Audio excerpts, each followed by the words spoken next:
Amigos y hermanos, bienvenidos a esta nuestra reunión virtual. Le damos gracias a nuestro Señor y Dios porque una vez más nos permite juntos, desde la distancia, poder adorar a nuestro Señor, al Creador de cielo y tierra, al Dios de la vida, al Dios todopoderoso, al omnipotente y sabio Dios. Entreguemos este tiempo en oración al Señor y pidamos juntos por las familias, por la vida de la iglesia, por nuestra nación.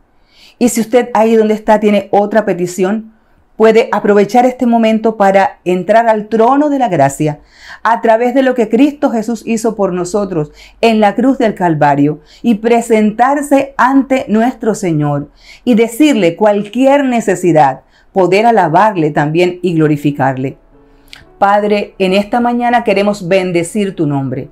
En esta mañana proclamamos tu grandeza, proclamamos tu poder. En esta mañana declaramos que tú eres nuestro Dios. Proclamamos, Señor, que tú eres el Dios que te paseas en las alas del viento. Eres el Dios que gobierna. Eres el Dios, Señor, de toda la creación. Eres el soberano.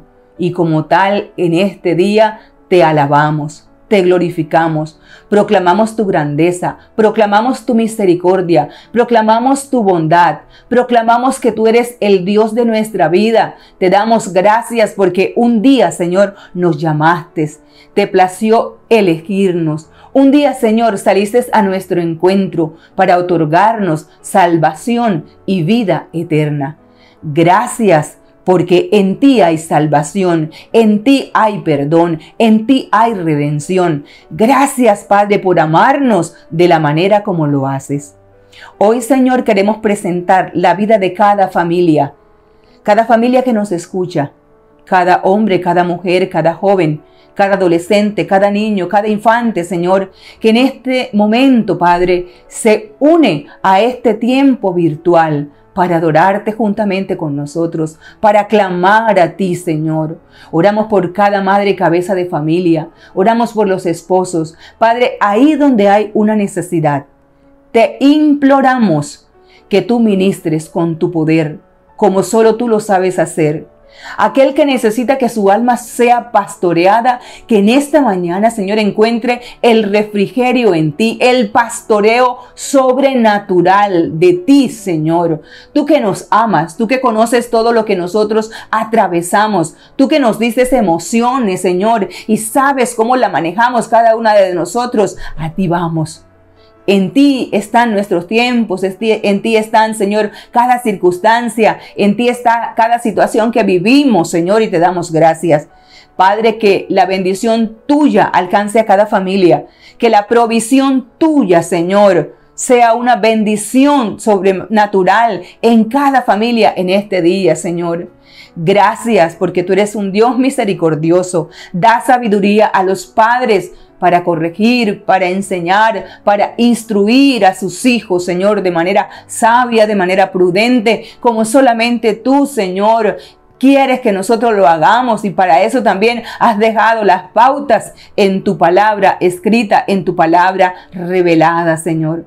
Gracias por la vida de la iglesia. Gracias, Señor, por cada hermano que nos escucha, Señor, de esta manera, Padre, y que se une a este tiempo de clamor. Bendecimos tu iglesia, Señor, esa iglesia que no retrocede, sino que va hacia adelante, porque Cristo es nuestro ayudador, porque Cristo nos salva, porque está con nosotros, por la poderosa presencia del Espíritu Santo de Dios en nuestra vida, Señor. Muchísimas gracias. Hoy pedimos ser llenos de tu Espíritu Santo. Hoy pedimos, Señor, la fortaleza que viene del cielo. Hoy pedimos la sabiduría que viene de ti. Hoy pedimos, Señor, que tú cada día nos ilumines el camino, porque tu palabra dice: lámpara es a mis pies tu palabra y lumbrera mi camino. Muéstranos el camino a seguir, Señor, y ayúdanos para que nosotros podamos reverenciar tu nombre en todo lugar. La vida de nuestra nación, del señor presidente Iván Duque, de todo su equipo de gobierno está en tus manos. Oramos por la sabiduría que él necesita para presidir, Señor, para tomar decisiones sabias con la sabiduría que viene de un Dios que es santo, Señor, y que él también necesita conocerte, Señor, como las demás personas que están en eminencia. Que tu palabra haya cabida en sus corazones, Señor. Tú deseas que todo hombre llegue al arrepentimiento. Hoy clamamos por sus almas para que puedan ser salvas y conocer al Dios de la vida. Y un día también, Señor, celebrar contigo en las moradas celestiales. Gracias, Padre, por este momento. Te bendecimos y lo entregamos a ti. Amén y amén. La Biblia dice en el Salmo 150, alabad a Dios en su santuario, alabadle en la magnificencia de su firmamento, alabadle por sus proezas, alabadle conforme a la muchedumbre de su grandeza, alabadle a son de bocina, alabadle con salterio y arpa, alabadle con pandero y danza, alabadle con cuerdas y flautas, alabadle con címbalos resonantes, alabadle con címbalos de júbilo. Todo lo que respira, alabe a Jehová, aleluya. Todos los seres humanos respiramos y somos entonces instados a alabar al Señor y a bendecirle. Acompáñenos entonces a alabar el nombre de nuestro Señor con el ministerio de alabanza de nuestra congregación. Buenos días, hermanos, que el Señor les bendiga mucho, que el Todopoderoso esté cada día cerca de ustedes. Eres grande, Señor. Abra su boca, por favor, para alabar al nombre del Señor. Tú eres bueno, maravilloso, misericordioso, Señor Dios. Te damos toda la gloria, toda la honra a aquel que vive por los siglos de los siglos. Solamente a ti, Señor, te seguimos. Todo te lo debemos a ti, Señor Dios. Vamos a decirle: mi despertar y mi atardecer, todo se lo debo a Él. Si en mi vivir no existiera Él, no sé qué sería de mí, porque todo se lo debo a Él. Todo se lo debo a Él. Todo se lo debo a Él. Mi vida y mi sustento, mi fuerza y esperanza, todo se lo debo a Él.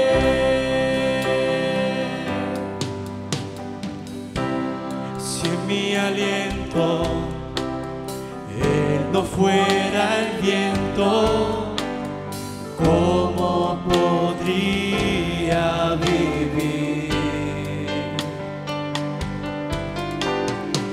Y si en mi corazón no fuera Él el centro, habría un vacío en mí. Porque todo se lo debo a Él. Todo se lo debo a Él. Todo se lo debo a Él. Mi vida y mi sustento, mi fuerza y esperanza, todo se lo debo a Él. Oh, todo se lo debo a Él. Todo se lo debo a Él. Mi casa y mi familia y todo lo que tengo, todo se lo debo a Él.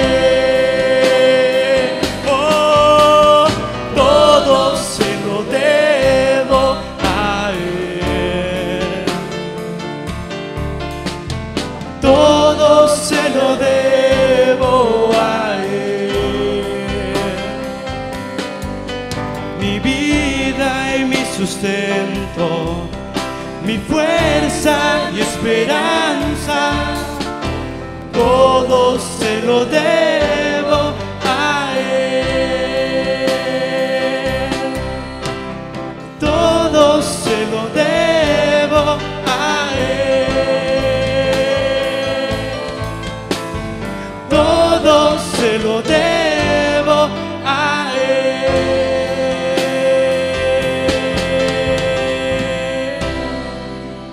Todo te lo debemos a ti, Señor de la gloria. Todo es tuyo. Todo es de nuestro Cristo. Es para Él y siempre misericordioso. Vamos a cantar este himno. Hablemos de la sublime gracia de Él. Santo tú eres, Señor Dios. Gracias, amado Rey. Santo tú eres, Señor Dios. Oh, cuán bueno eres tú, Señor. Alábelo allá en su casa, mi hermano. Alábelo, que Él vive por los siglos de los siglos. Santo eres tú, Señor Dios. Cuán bueno eres tú, Señor Dios. Vamos a decirle: sublime gracia. Sublime gracia del Señor, que a huir feliz salvó.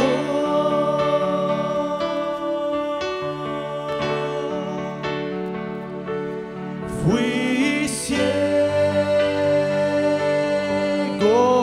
mas hoy veo yo. Perdido, y Él me halló.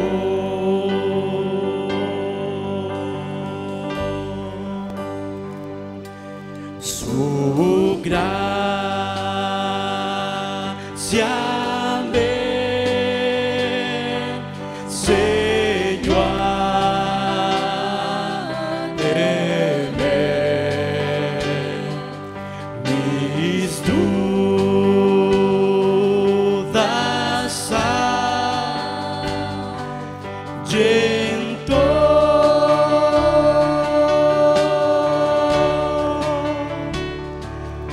Oh, cuán precioso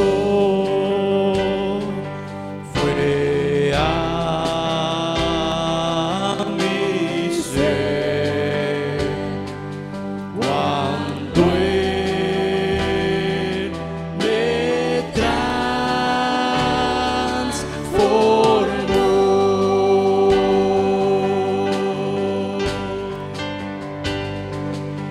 En los peligros su aflicción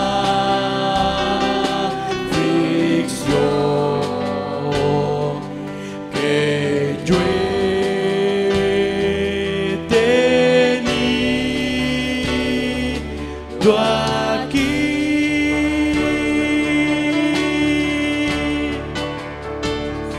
su gracia siempre me libró y me guiará feliz.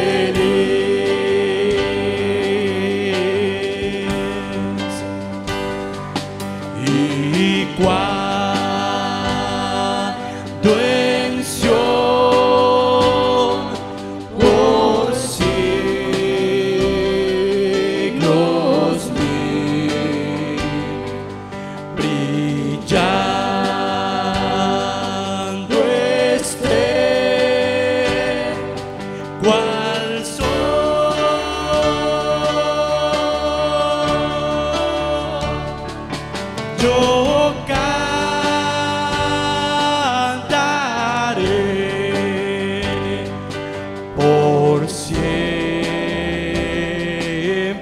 allí. Su amor que me salvó. Su amor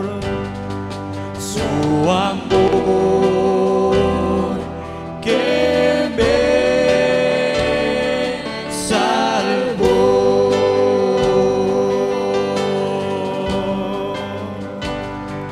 Su amor que me salvó.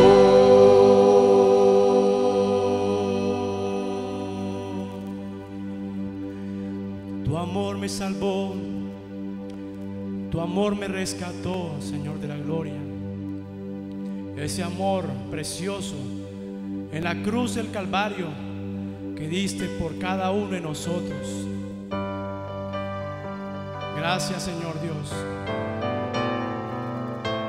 Llenas de alegría y paz todo nuestro ser. Santo, santo, santo, santo, santo tú eres, amado Rey de la gloria. Santo, alabado sea el nombre de Cristo. Ahí donde está, levante las manos al cielo, al Señor. Vamos a decir lo siguiente: con mis manos levantadas hacia el cielo, me presento ante ti, hoy mi Señor, para recibir de ti la fuerza y el poder para vivir junto a ti. Con mis manos levantadas hacia el cielo, me presento ante ti, hoy mi Señor, para recibir de ti la fuerza y el poder para vivir junto a ti. Llenas hoy mi corazón con tu presencia, llenas de alegría y paz todo mi ser. De cualquier necesidad tú me responderás, porque me amas, me amas. Llenas hoy mi corazón con tu presencia, llenas de alegría y paz todo mi ser.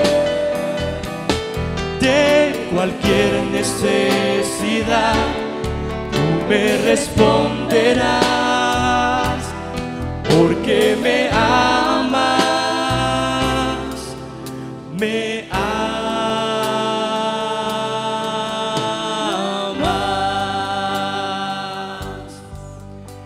Te amo, mi Señor. Se acaban las palabras, solo me queda mi alma para cantarte. Te adoro, mi Señor, no hay nada alrededor, solo estamos tú y yo. Solo estamos tú. Te amo, mi Señor. Te amo, mi Señor. Se acaban las palabras, solo me queda mi alma para cantarte. Te adoro, mi Señor, no hay nada alrededor, solo estamos tú y yo. Solo estamos tú y yo. Hay momentos que no deberían terminar. Hay segundos que tendrían que ser eternidad. Cuando tu espíritu, Señor, se toca con el mío y mi corazón estalla en adoración. Te amo, mi Señor. Se acaban las palabras, solo me queda mi alma para cantarte. Te adoro, mi Señor. No hay nada alrededor y solo estamos tú y yo. Solo estamos, dígale: te amo, mi Señor, te amo, mi Señor. Se acaban las palabras, solo me queda mi alma para cantarte. Te adoro, mi Señor, no hay nada alrededor, solo estamos tú y yo. Solo estamos tú y yo. Dígale: solo estamos tú. Solo estamos tú y yo. Solo estamos tú y yo. Solo estamos, Señor, delante de tu presencia. Grandioso Señor, sublime Rey de la gloria, el Santo de Israel, el que pronto vendrá por su iglesia. Después de este tiempo de alabanza, el hermano José Elías Zuleta tiene a cargo la reflexión bíblica para este día. Prepare su corazón para ser enseñado por la palabra, para ser exhortado, para ser instruido, para ser corregido. Muy buenos días, amada iglesia. Que el Señor nos continúe bendiciendo en esta mañana. Es un gusto estar acá compartiendo la palabra del Señor, trayendo el consejo de Dios. Le saluda su amigo y su hermano José Elías Zuleta. Quiero hablarles en esta mañana, una mañana gloriosa, bajo el tema El Señor ha resucitado, implicaciones de la resurrección de Cristo. El pasado 4 de abril, domingo 4 de abril, la cristiandad a nivel mundial celebraba lo que conocemos como la resurrección de nuestro Señor Jesucristo o el Domingo de Resurrección. Evidentemente, toda la humanidad en general, indistintamente de su creencia o el avance en la historia, ha sido afectada por el evento histórico de la resurrección de Cristo. De hecho, nuestro calendario, el calendario gregoriano como lo conocemos, entre otras cosas que tienen que ver con la historia, que está dividida en un antes y en un después de Cristo, precisamente por la persona de nuestro Señor Jesucristo. Cristo con su resurrección ha afectado, como lo acaba de mencionar, de manera directa, no solamente la vida humana, sino la propia historia humana. Quiero invitarlos a abrir sus Biblias en el Evangelio según San Mateo, capítulo 28, del versículo 1 al 10. Pero simultáneamente, amada iglesia, quiero que abran sus Biblias momentáneamente en el capítulo 15 de la primera carta a los Corintios. Pero ahora vamos a leer la santa palabra del Señor en el capítulo 28 del Evangelio según San Mateo. Pasado el día de reposo, al amanecer del primer día de la semana, vinieron María Magdalena y la otra María a ver el sepulcro. Y hubo un gran terremoto, porque un ángel del Señor descendió del cielo, y llegando removió la piedra y se sentó sobre ella.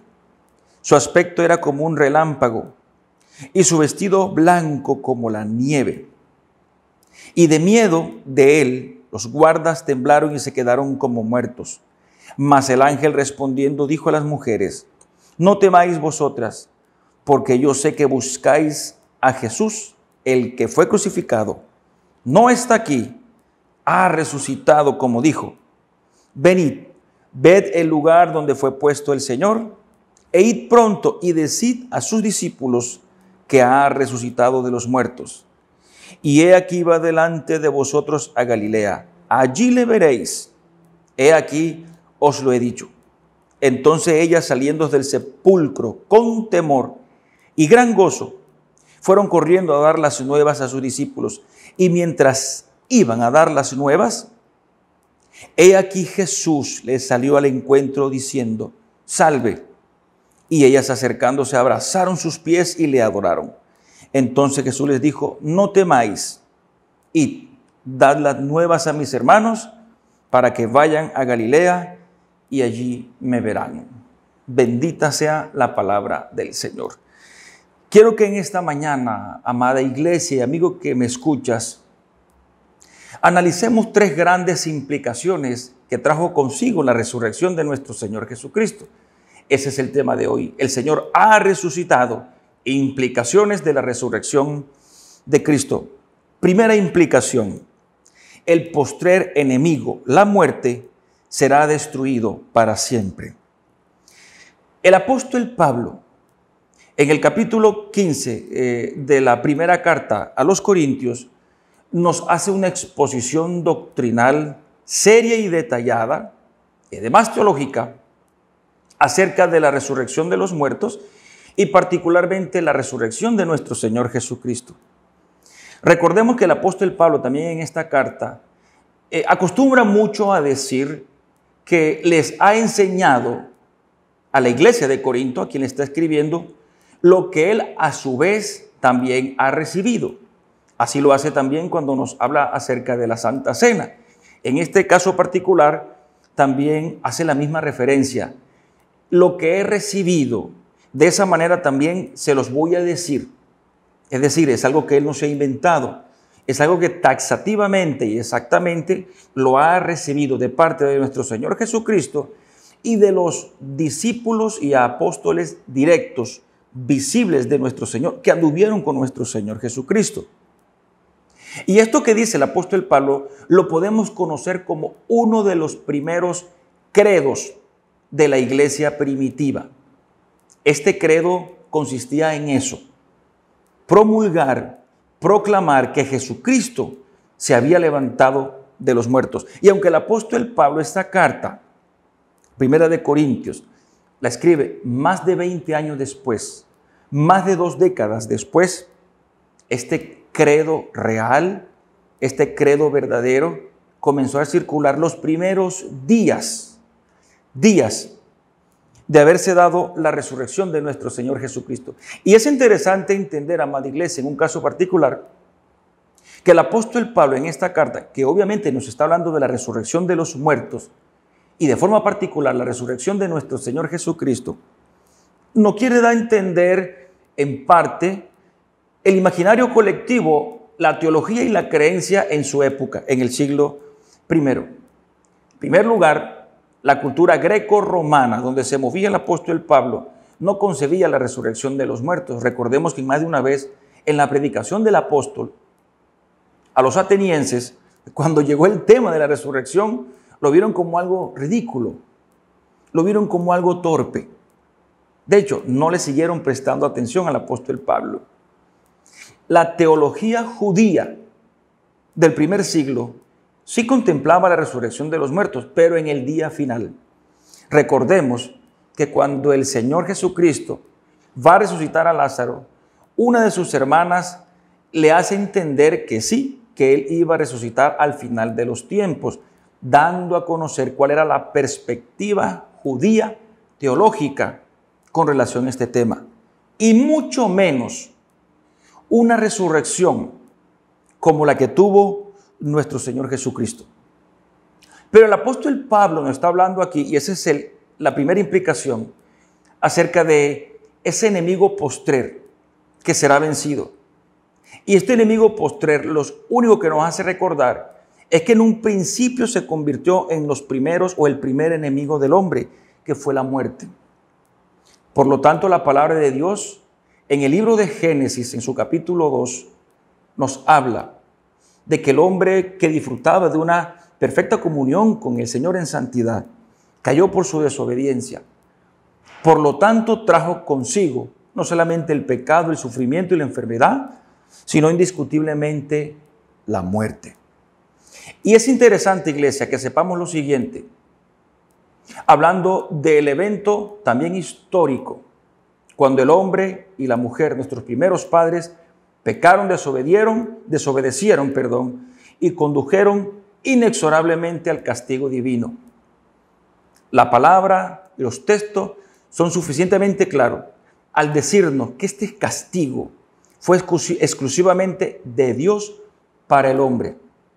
Si de pronto llegamos a creer que fue la mano de Satanás quien trajo este castigo al hombre, no lo está diciendo la palabra de Dios en sus textos.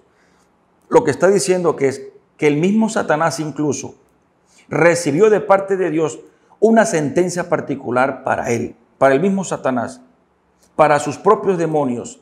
Y el mismo hombre, la perfecta creación de Dios, recibió consigo una sentencia, dando a entender aquí que Dios, el Señor, su creador, también le estaba dando cumplimiento a la promesa de que si desobedecía su palabra llevaba consigo la muerte, y así ha sucedido siempre.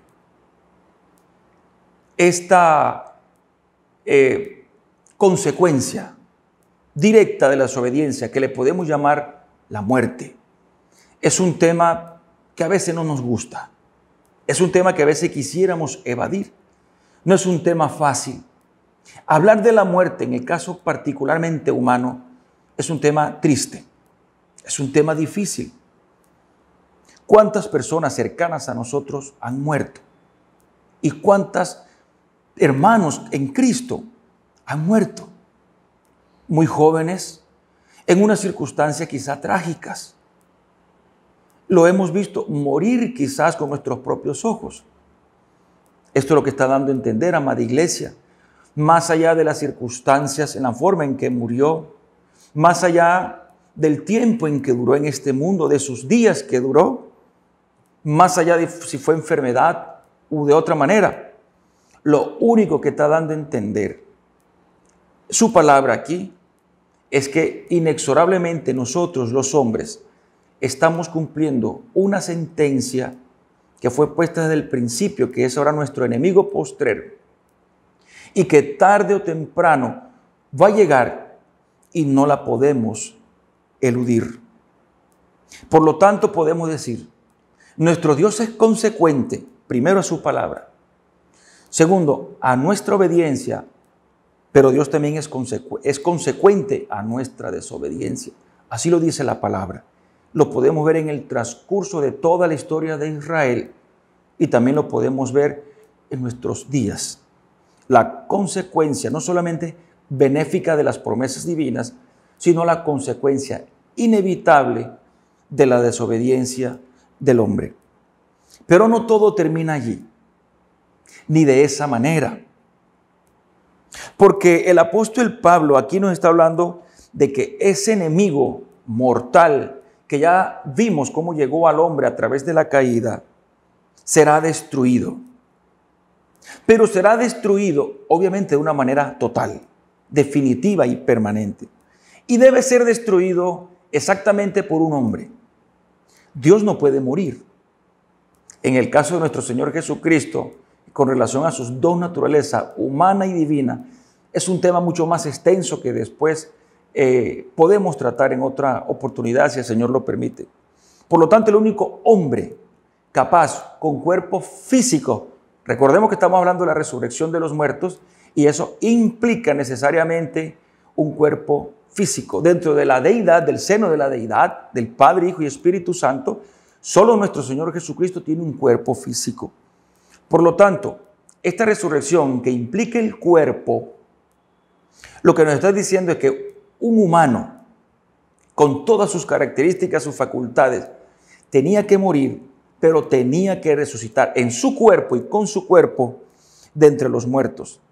Solamente ese hombre, que es Dios también, nuestro Señor Jesucristo, pudo ser capaz de vencer de manera total y definitiva ese enemigo mortal que se conoce como la muerte.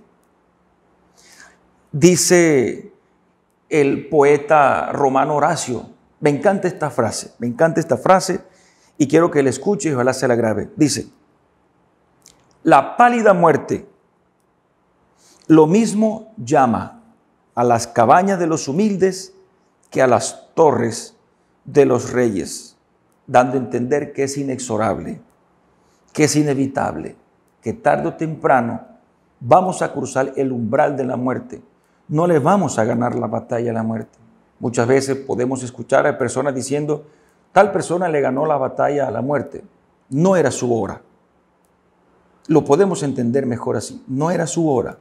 Cuando llega la hora de la muerte, es inevitable, es irremediable. Solo a través de la muerte física y resurrección física de nuestro Señor Jesucristo es que pudo vencer de manera total y definitiva la muerte. Pero es importante saber lo siguiente, amada iglesia. Nosotros todavía no hemos vencido la muerte y por ahora todavía no la vamos a vencer. Es decir, tarde o temprano llegará como lo vengo explicando.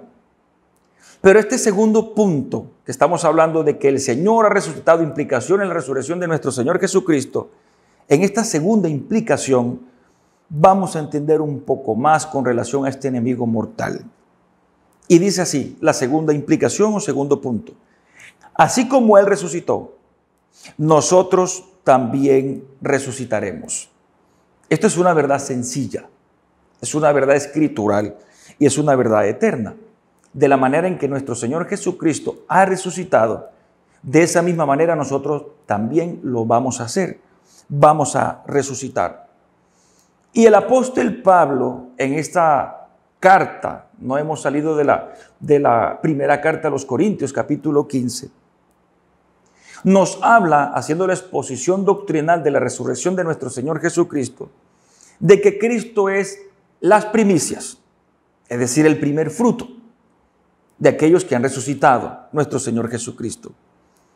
Pero el apóstol Pablo, que usa la analogía de la agricultura, porque los primeros frutos daba a entender cómo iba a ser el resto de la cosecha, en el sentido de la calidad de la cosecha. Pero el apóstol Pablo aquí también utiliza curiosamente un término que era conocido en el ámbito militar, así como lo oye, y es el término rango. Lo que está diciendo el apóstol Pablo en pocas palabras es, primero tenía que resucitar el primero en rango, el primero, nadie podía ser antes de nuestro Señor Jesucristo. Y lo segundo que está diciendo el apóstol es la calidad de la resurrección de nuestro Señor Jesucristo.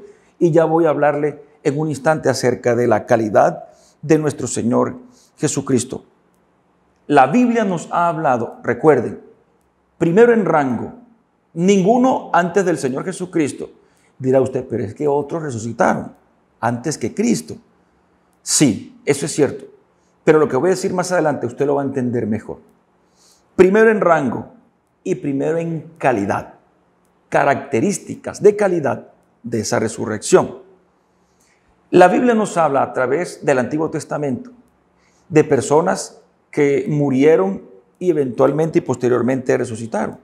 Tenemos, por ejemplo, el hijo de la viuda de Sarepta o en el caso de la mujer sulamita, que son casos de resurrección.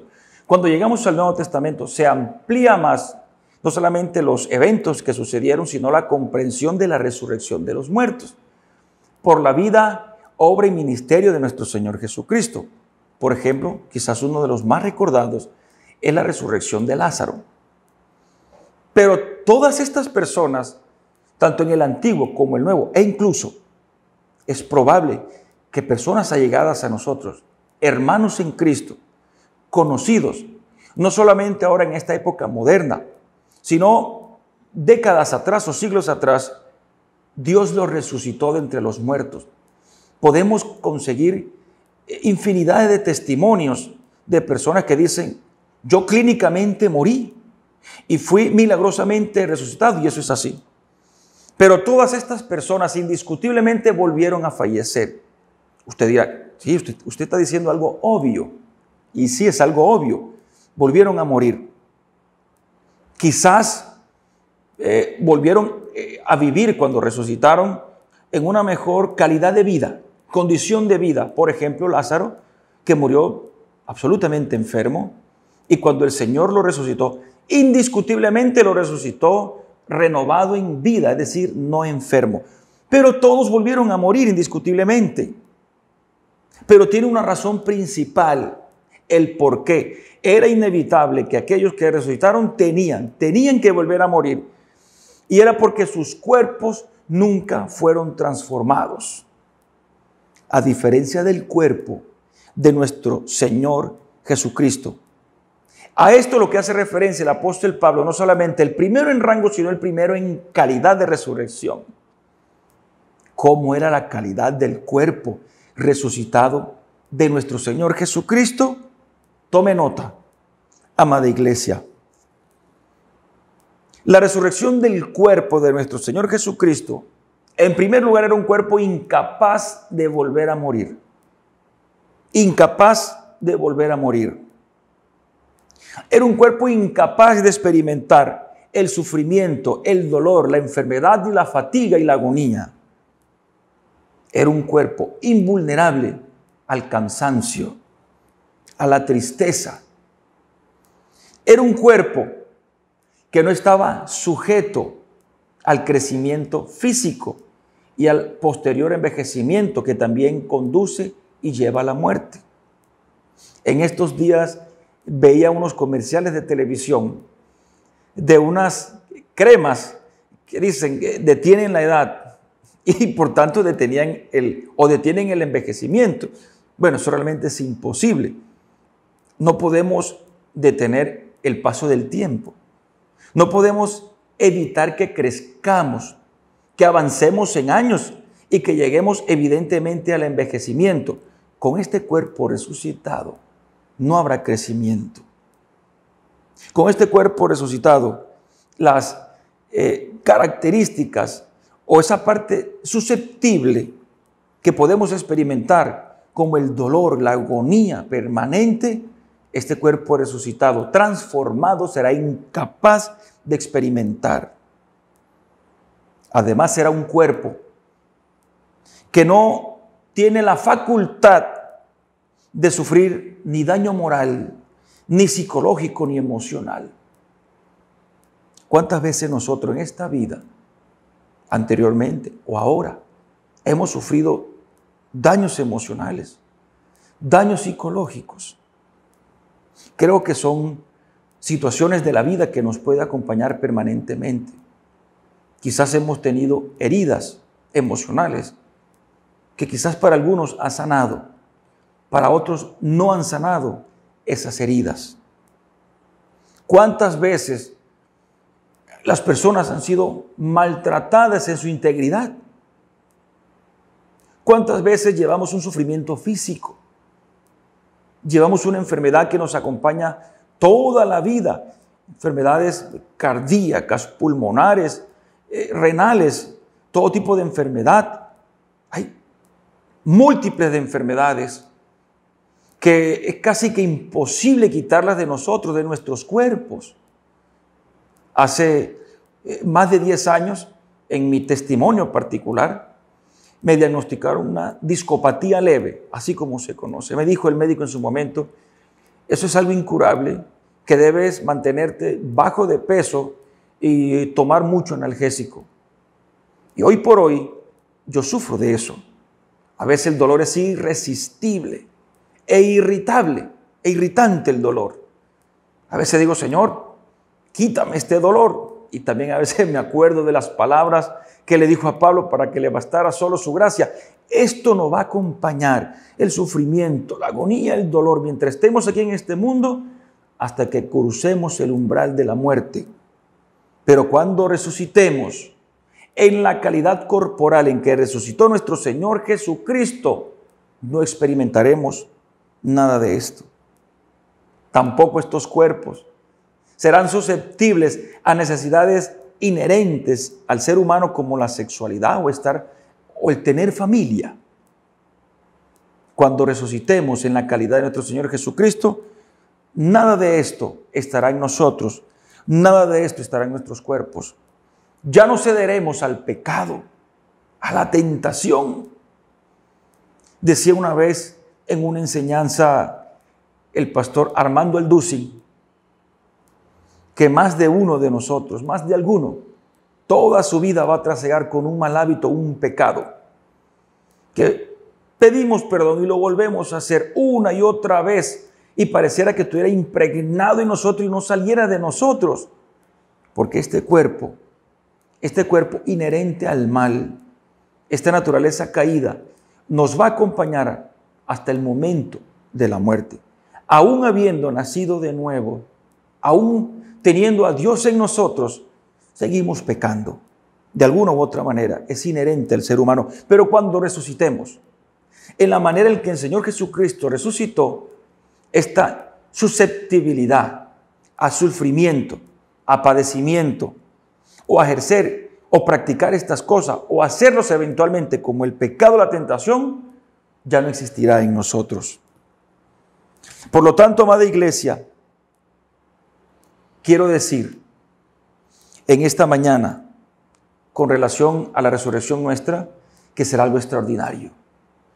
Pero la palabra del Señor no solamente habla de la resurrección de aquellos que serán resucitados para salvación y vida eterna.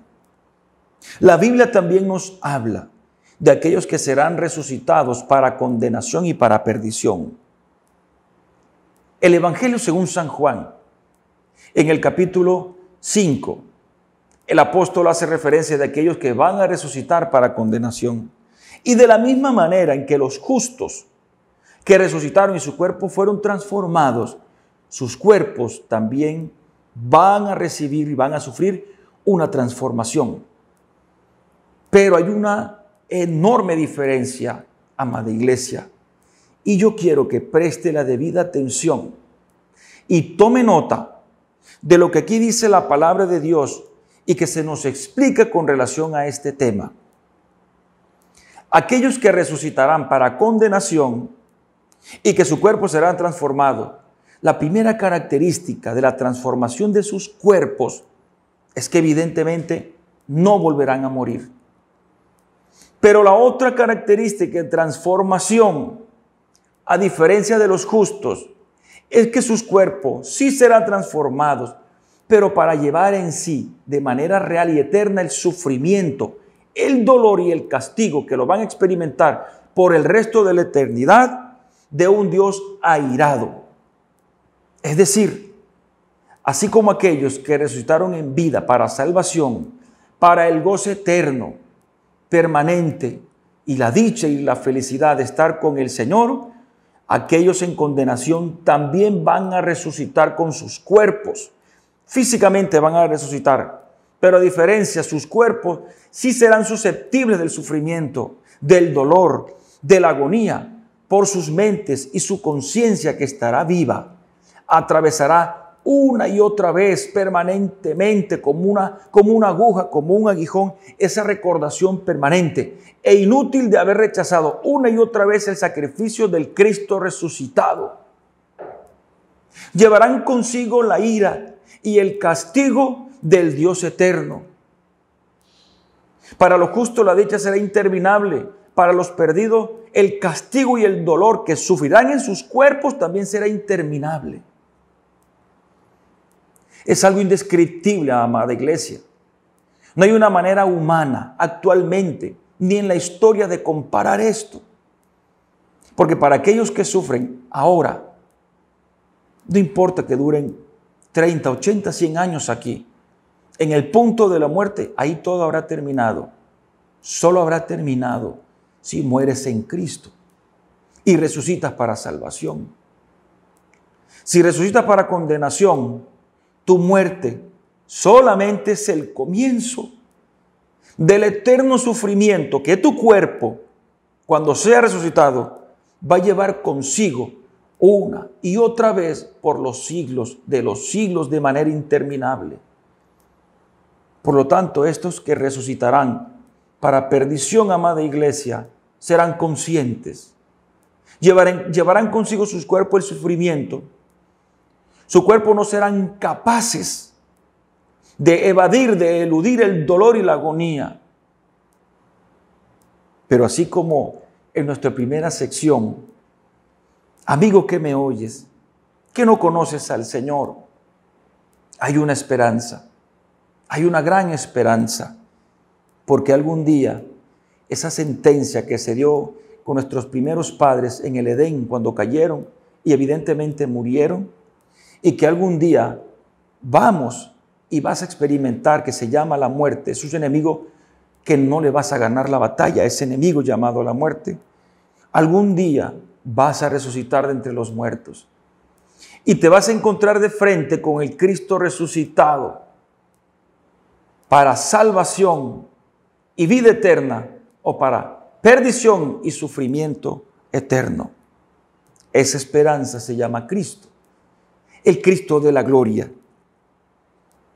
Y con este tercer punto que recoge lo que hemos dicho en esta enseñanza, lo que el Señor nos ha traído en esta mañana, que es la tercera y última implicación de la resurrección de nuestro Señor Jesucristo, comprenderemos mucho mejor lo que hemos venido diciendo y hemos venido comprendiendo.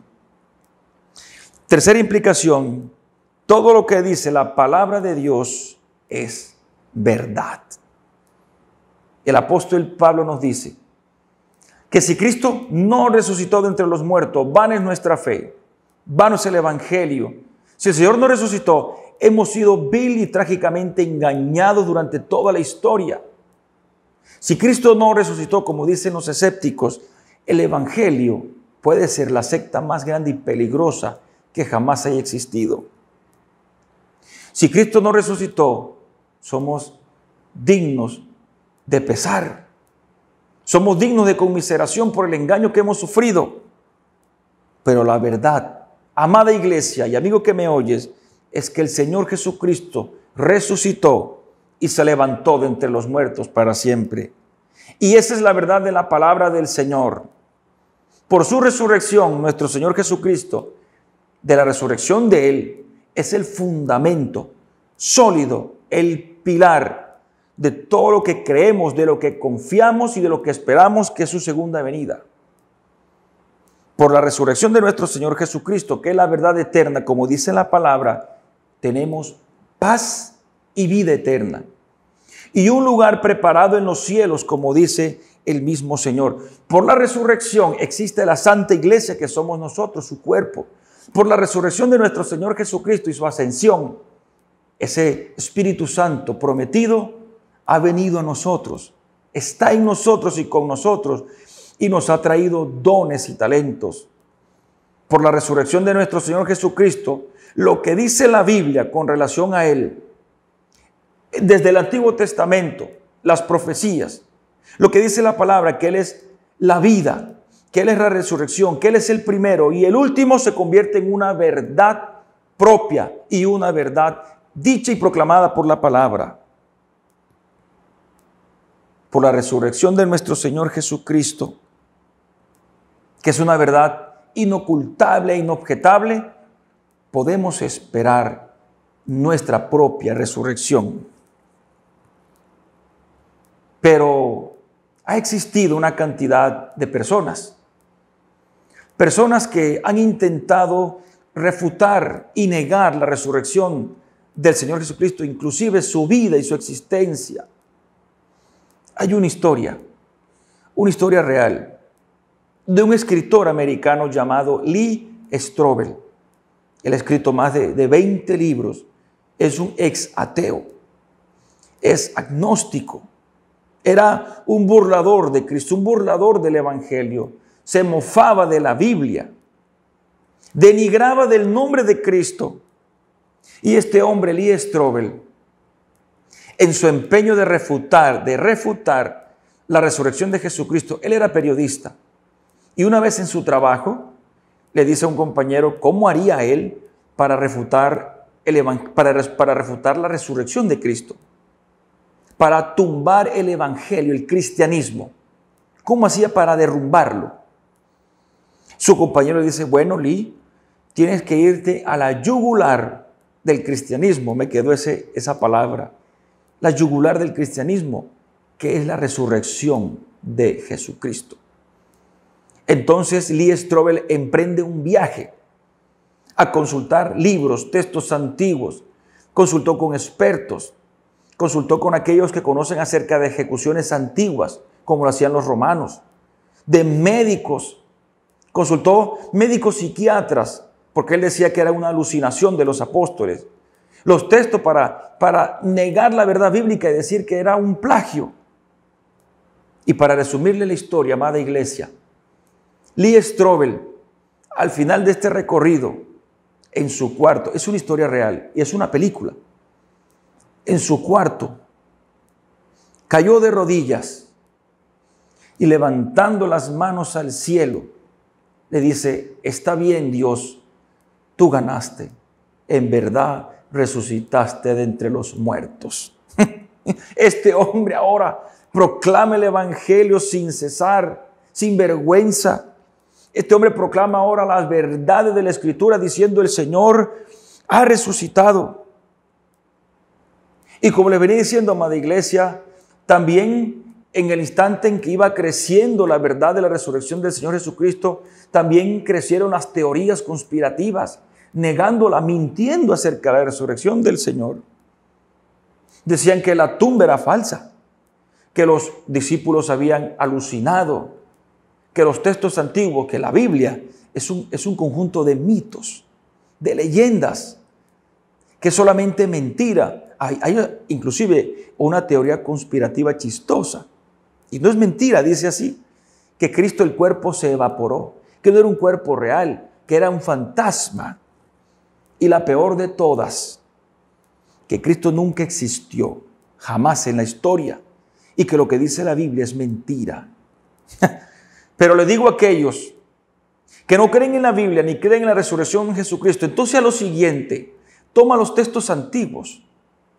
Por ejemplo, hay un escritor, un biógrafo romano llamado Suetonio. Está en la historia. Vivió décadas después, mucho después de la resurrección de nuestro Señor Jesucristo. Él habla en un libro que no habla del cristianismo, porque él no es un cristiano, no es un seguidor de Cristo, es un pagano, es un romano de su época. Y en sus libros y en su biografía, hablando de los césares, de los emperadores, habla específicamente de Claudio.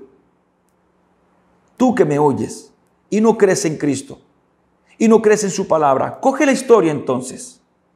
Coge los libros de historia. Coge a Suetonio, como te vengo diciendo, este historiador. Averígualo, investígalo.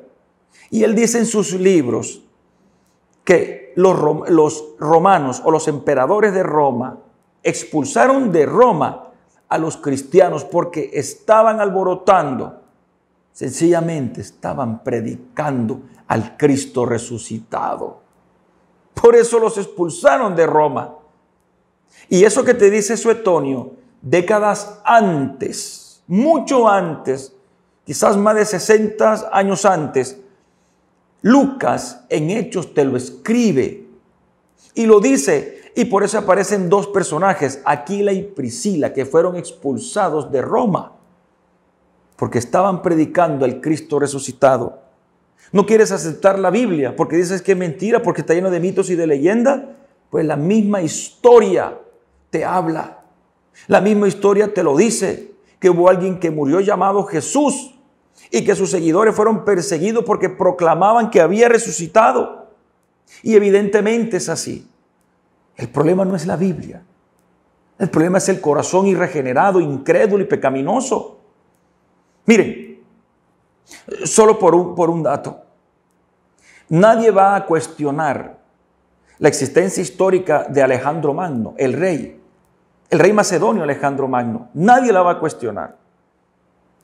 Pero sí cuestionan la existencia de Cristo. La primera vez que se escribió, por primera vez una pluma, el nombre de Alejandro Magno, fueron más de 300 años después de la existencia de él. 300 años después, por primera vez escribieron sobre un tal Alejandro Magno. Y de Cristo proclamaron horas después de su muerte, días, solo días. Y lo que escribieron sus plumas solamente 20 años después. Y niegas a Cristo. Y niegas su resurrección. Pero crees en la historia. Crees en Alejandro Magno. Crees que existió el profeta Mahoma. Y evidentemente así fue. Que existió Buda. Y todos los escritos de las personas que te estoy leyendo no se bajan de 200 años después de sus vidas. Y de Cristo, solo días después, y no crees en Él. No es cuestión de la Biblia. Es tu corazón, incrédulo, caído. Por lo tanto, si tu corazón no es transformado por el Cristo que ha resucitado, morirás en pecado. Y te vas a enfrentar a ese Cristo. De hecho, existió un teólogo de apellido Bultmann, Rudolf Bultmann, que tiene teologías que yo considero de mucho cuidado. Son teologías peligrosas desde mi punto de vista. Porque Bultmann, que se hacía llamar cristiano, comenzó a decir que hay que separar dos Cristos. El Cristo histórico y el mitológico. Desmitificar a Cristo, decía él, Rudolf Bultmann. Y de allí comenzó a nacer una rama que se extendió hasta hoy, eso hace más de un siglo, que se extiende hasta hoy, de tener un Cristo histórico y un Cristo mitológico. Inclusive programas en el canal National Geographic ha tenido esa perspectiva, separar dos Cristos. Pero tan grande es el Señor, que dice el capítulo 28 del Evangelio, según San Mateo, que un par de mujeres atemorizadas se acercaron al sepulcro. Ellas no iban a ver al Cristo resucitado. Ellas iban a terminar la labor de embalsamar el cuerpo del Señor cuando se encontraron con el Cristo de la gloria resucitado. Tremendo momento. Lo habían visto muerto en una cruz, devastado, destruido en su cuerpo, en su carne, y ahora lo ven resucitado en una calidad que jamás se había visto. Quizás cuántas de esas mujeres tuvieron la oportunidad de ver a Lázaro resucitado, pero cuando vieron a Jesús quedaron sencillamente estupefactas. No vieron solamente un resucitado, vieron un cuerpo como nunca antes se había visto en una resurrección. Y tan grande es el Señor. Estas fueron las primeras testigos de la resurrección de Cristo. Y en su cultura tenían en poco el criterio femenino, lo tenían en poco. Pero ellas llegaron, vieron al Señor, abrazaron sus pies y luego salieron de allí a comentarle, a decirle la verdad, lo que habían visto. Yo lo vi, le dirían a los discípulos, a Pedro y a Juan, yo lo vi, lo acabo de ver, me acaba de hablar. Y los discípulos corrieron entonces para verificar el testimonio de ella y evidentemente la tumba la encontraron vacía. Una tumba vacía, sellada por el Imperio Romano. Era imposible de abrir. Quien estudia algo de la historia se dará cuenta de eso. Era casi imposible romper unos sellos romanos, por lo que implicaba su seguridad, por lo que implicaba vencer una guardia que estaba custodiando la tumba.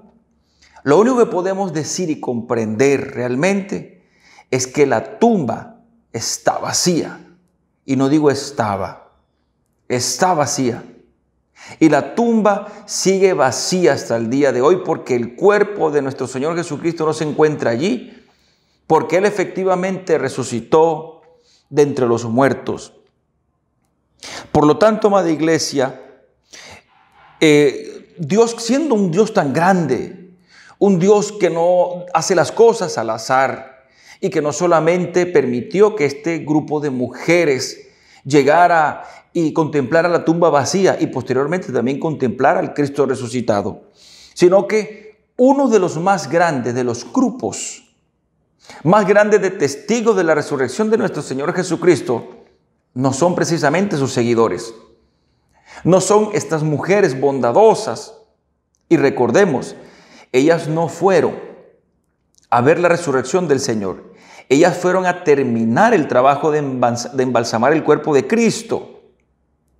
Pero otro grupo muy interesante, pertinente con relación a que vieron y contemplaron la resurrección del Señor y este evento y este suceso, como vengo comentándole, que no son ni seguidores de Él, ni discípulos de Él, ni tampoco judíos, sino soldados romanos que custodiaban la tumba. Recordemos que dice la palabra del Señor que este grupo, un pequeño grupo de la guardia, no sabemos cuántos, salieron corriendo, despavoridos, temerosos, a contarle a los principales sacerdotes, a los principales del Sanedrín, a este grupo de judíos religiosos impíos e incrédulos en su gran mayoría. Y ellos comentaron las cosas que vieron. El ser humano es dado a ver para creer las cosas. Y este grupo de soldados que contemplaron todo esto maravillados, corrieron hacia donde estos sacerdotes y le dijeron: miren, hemos visto esto. Este hombre lo que dijo ser, así es. La palabra no lo dice, pero realmente uno puede inferir que fue así. Si estos grupos de religiosos, grupo de fariseos y todos los que conformaban este cuerpo político y religioso de Israel en este siglo, acostumbrados a sobornar, ellos sobornaron a Judas. Y lo que hicieron fue sobornar a los soldados romanos e inventar la mentira más grande de todos los tiempos, la falsedad más monumental, que el cuerpo del Señor había sido robado por los discípulos de nuestro Señor Jesucristo. No creyeron y no se trataba de judíos seguidores del Señor, sino de soldados romanos, politeístas quizás. Y ellos prefirieron cerrar su corazón, hablando particularmente de estos fariseos, de este cuerpo de judíos que conformaban el Sanedrín. Por lo tanto, amada iglesia, es importante entender que la incredulidad de nuestro corazón o del corazón irregenerado, del corazón del ser humano pecaminoso, depravado, como se conoce normalmente, no tiene que ver realmente con las evidencias que él está viendo y que está contemplando o está escuchando. Tiene que ver con el pecado. Ese pecado enclaustrado en el corazón, ese pecado que inunda el corazón y la mente del ser humano, que hace que no crea ni vea la verdad, que es la verdad de la palabra del Señor. Ocultar la verdad no sirve de nada. Decir que Cristo no resucitó, que son mitos, que son leyendas, que el cuerpo fue robado, que se equivocaron, que alucinaron, tras de que es una inmensa mentira, oculta la verdad. Y ocultarla no sirve de nada, solo empeora las cosas. Y por esta verdad fue que estos apóstoles del Señor, que luego lo vieron resucitado, que fueron unos apóstoles temerosos, pusilánimes en el momento, en ese instante, amada iglesia, no cesaron de proclamar el nombre del Señor y decir a viva voz: el Señor ha resucitado y vive por los siglos y hoy vive con nosotros. Esta verdad es la que nos ha mantenido vivo, amada iglesia. Esta verdad es la que hoy por hoy, como iglesia, una sola iglesia del Señor Jesucristo, una iglesia que nació con el Señor Jesucristo, quien es su cabeza, quien dirige la iglesia, el fundamento. El fundamento es un Cristo vivo y resucitado. Ni siquiera el poderoso imperio romano y sus conocidos emperadores, ni Nerón, ni Domiciano, ni Trajano, ni Marco Aurelio, que lo hemos escuchado incluso en películas, que persiguieron a los cristianos, persiguieron un imperio, persiguiendo a un grupo de indefensos cristianos. Porque el único problema que generaban ellos para el imperio era que proclamaban que el Señor ha resucitado. En conclusión, amada iglesia, como iglesia de Cristo que somos, solo podemos decir a viva voz que creemos solamente en un Dios vivo, porque el Señor ha resucitado y vive para siempre, por los siglos de los siglos. Amén. Muchas gracias. Feliz resto de día y el Señor los bendiga, amada iglesia. Amigos y hermanos, hasta aquí nuestra reunión virtual. Gracias por acompañarnos y que usted pueda tener una semana donde la presencia de Dios sea una realidad en su vida y el pastoreo sobrenatural del Señor sea con usted y con los suyos. Dios les bendiga. Este año tenemos un tiempo especial para Ebenezer Kids. A todos los niños los invitamos a conectarse con nosotros los sábados, cada 15 días, a través de la plataforma de Zoom. Un sábado será para los niños de 3 a 8 años a las 4 p.m. y el siguiente sábado los niños de 9 a 11 años a las 5 p.m.